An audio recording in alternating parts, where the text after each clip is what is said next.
സത്തു എന്താ കഴിച്ചോണ്ടിരിക്കണേ? ബദാം, പിസ്ത, അണ്ടിപ്പരിപ്പ്, പിന്നെ എനിക്ക് ഇഷ്ടപ്പെട്ട സാധനങ്ങളുണ്ട്. അത് പറയാൻ പറ്റുമോ? വാൽനട്ട് ആയിരിക്കും. അയ്യവാ, വാൽനട്ട്.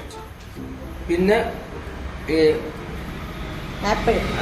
താങ്കളുടെ സൗന്ദര്യ രഹസ്യം. ഇതൊക്കെ ജിമ്മ് കഴിഞ്ഞ് വന്ന സ്ഥിരം കഴിക്കുന്ന സാധനങ്ങളാ. അതല്ലേ? ഞാനൊരു ചോദ്യം ചോദിക്കട്ടെ കാട്? ചോദിച്ചോളൂ. ഇക്കാന്റെ അപ്പുറത്തെ സൈഡില് കൊറേ പൈസ ഇരിക്കുന്നുണ്ട്, ഇപ്പഴത്തെ സൈഡില് ബുദ്ധി ഇരിക്കുന്നുണ്ട്. ഒരു സാധനം ചൂസ് ചെയ്യാൻ പറഞ്ഞാല് ഇക്ക ഏതെടുക്കും? ഒന്നെടുക്കാൻ പറ്റുള്ളൂ. ഒരു സൈഡിൽ പൈസ, ഒരു സൈഡിൽ ബുദ്ധി. അത് പിന്നെ ഞാൻ പൈസ എടുക്കും. അയ്യേ പൊട്ടനാണെങ്കില് പൈസ എടുക്കുക. ഞാനാണെങ്കിൽ എന്തെടുക്കാന്നറിയോ? ഞാനാണെങ്കിൽ ബുദ്ധി ചൂസ് ചെയ്യും. എന്നിട്ട് ആ ബുദ്ധി വെച്ചിട്ട് കൊറേ പൈസ ഉണ്ടാക്കും.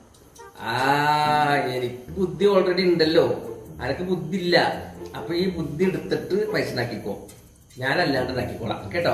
ഒന്ന് പോ മനുഷ്യ.